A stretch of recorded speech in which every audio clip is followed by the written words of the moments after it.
மே 27. So மே 27 பார்த்தீங்கன்னா marketing day, world marketing டேங்கிறாங்க. So marketing அப்படிங்கிற ஒரு டிபார்ட்மெண்ட் பார்த்தீங்கன்னா ஒரு முக்கியமான ஒரு டிபார்ட்மெண்ட் சொல்லலாம். ஏன்னா மார்க்கெட்டிங் ரீதியாக தான் வந்து ஒரு ப்ராடக்ட்டை நீங்கள் கஸ்டமர் கிட்ட ரீச் பண்ணுறதுக்கு, சேல்ஸ் பண்ணுறதுக்காகட்டும், அட்வர்டைஸ்மெண்ட் பண்ணுறதாகட்டும், ஸோ இந்த மாதிரி மார்க்கெட்டிங் ரோல் வந்து ஒரு பிளேஸ் இம்பார்ட்டன்ட் ரோல் வந்து சொல்லலாம். அப்பேற்பட்ட மார்க்கெட்டிங் ஜாபை அப்ரிஷியேட் பண்ணுறதும் தான் வந்து இந்த நாள் இருக்குது. ஆமாம், இந்த நாளை பார்த்தீங்கன்னா நத்திங் டு ஃபியர் டேங்கிறாங்க. வாழ்க்கையில் எதை நினச்சி எப்பவுமே பயப்படவே கூடாது அப்படிங்கிற ஒரு பர்பஸை கிரியேட் பண்ணக்கூடிய நாளாக தான் வந்து இந்த நாள் இருக்குது. ஆமாம், இந்த நாளை பார்த்தீங்கன்னா சன்ஸ்க்ரீன் டேங்கிறாங்க. ஸோ முகத்தில் பார்த்தீங்கன்னா நிறைய பேர் வந்து சன்ஸ்க்ரீன் வந்து போடுவாங்க. ஸோ சன்ஸ்க்ரீன் போடுறதுனால வெயிலிருந்து தன்னோட ஸ்கின்னை பாதுகாத்துறதுக்கு வந்து இந்த சன்ஸ்க்ரீன் லோஷன் வந்து பயன்படுத்துவாங்க.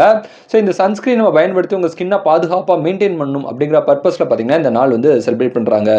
ஸோ இது போக மே 27 வேறு ஏதாவது டே தெரிஞ்ச கமெண்ட் பண்ணுங்கள். இந்த நாள் இந்த உலகத்தில் யாரோ ஒருத்தருக்கு பிறந்த நாளாக இருக்கும். உங்களுக்கு பிறந்த நாளாக இருந்தால் உங்களுக்கு என்னோட இனிய பிறந்தநாள் வாழ்த்துக்கள். So happy birthday to you. Thank you.